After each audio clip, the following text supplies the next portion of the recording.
Brainstorming, memory enhancement, visual thinking, and problem solving capability is all possible by having a technique called Mindmap.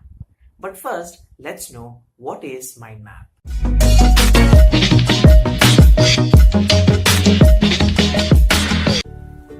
Hello everyone, I'm Praveen and welcome back to my channel Out of the Box. Did you ever wonder how your brain functions? What are the capabilities that it has? Well, many researches have been carried out in harnessing or understanding how the brain exactly functions and how to harness it to the maximum extent. Among which, Tony Buzan was an important researcher who has worked a lot in this field called Mindmap. So without wasting much time, let's jump into the question, what is a mind map? Humans are gifted with the priceless gift that is ability to think. Human brain is divided into two parts, left and right. Each side of the brain has its own functions, an explanation of which is given in detail in my blog. Check out in the description given below. What makes Mindmap so effective?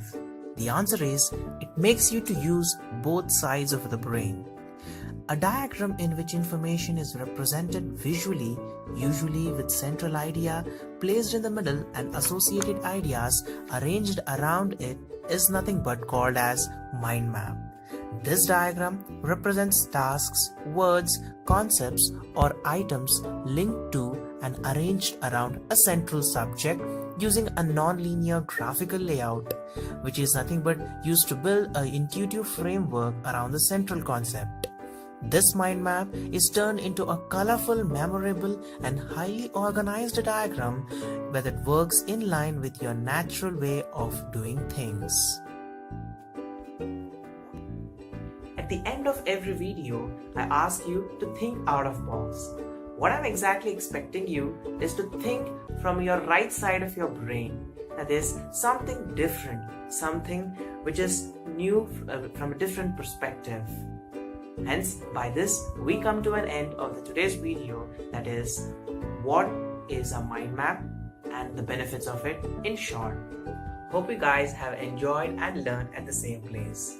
I'll be coming up or posting new videos every Monday. Till then, keep sharing, liking, and subscribe if you haven't yet, and think out of box.